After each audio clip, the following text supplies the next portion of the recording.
BPL এর এই আসরের তালিকায় শীর্ষ ব্যাটার কে হয়েছেন এবং সেরা ব্যাটারদের তালিকায় কে কে রয়েছেন চলুন এই ভিডিওতে জেনে নেই।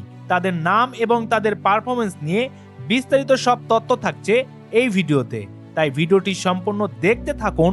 এবং আপনি যদি আমাদের এই চ্যানেলে নতুন হয়ে থাকেন তাহলে চ্যানেলটি সাবস্ক্রাইব করে রাখুন। শেষ হয়ে গেল বিপিএল এর আরেকটি আসর। গতকাল শুক্রবার মিরপুরের শেরে বাংলা স্টেডিয়ামে অনুষ্ঠিত ফাইনালে চট্টগ্রাম রয়্যালসকে হারিয়ে চ্যাম্পিয়ন হয়েছে রাজশাহী ওয়ারিয়র্স। নিলামের দিনে শক্তিশালী দল গড়ে তারা নজর কেড়েছিল। দলগত পারফরমেন্স করেই শিরোপা জিতল দলটি, যদিও শীর্ষ ব্যাটার বোলার হিসেবে রাজশাহীর কেউ নাম লিখতে পারেনি। বিপিএল এর এই আসরে শীর্ষ ব্যাটার হয়েছেন সিলেট টাইটান্সের পারভেজ হোসেন ইমন। 12 ম্যাচে তিনি করেছেন 395 রান, সর্বোচ্চ ইনিংস ছিল 65 রানের, তার হাফ সেঞ্চুরি ছিল 3টি। ব্যাটারদের তালিকায় সর্বোচ্চ রান সংগ্রহে দ্বিতীয় স্থানে আছে রংপুর রাইডার্সের তাওহিদ হৃদয়। 11 ম্যাচে 382 রান করে শীর্ষ ব্যাটারদের তালিকায় 2 নম্বরে রয়েছেন। তার সর্বোচ্চ রান ছিল 109, সেঞ্চুরি ছিল 1টি, হাফ সেঞ্চুরি ছিল 3টি।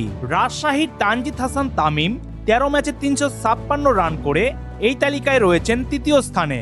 তার সর্বোচ্চ 100 রানের একটি ইনিংস ছিল, সেঞ্চুরি করেন 1টি এবং 50ও করেন 1টি। এর পাশাপাশি রাজশাহী নাজমুল হোসেন শান্ত 13 ম্যাচে 355 রান করে শীর্ষ চতুর্থ স্থানে জায়গা করে নেন। তিনি সেঞ্চুরি করেছেন 1টি, এছাড়াও তার একটি 50 রয়েছে। শান্তর সর্বোচ্চ ইনিংস ছিল 101 রানের। সেরা ব্যাটারদের তালিকায় পঞ্চম স্থানে রয়েছে রংপুর রাইডার্সের ডেভিড মালান। তিনি 9 ম্যাচে 300 রান করে পঞ্চম সেরা ব্যাটার হিসেবে এই তালিকায় যুক্ত হন। তার সর্বোচ্চ ইনিংস ছিল 78 রানের এবং তার মোট 50 ছিল 3টি।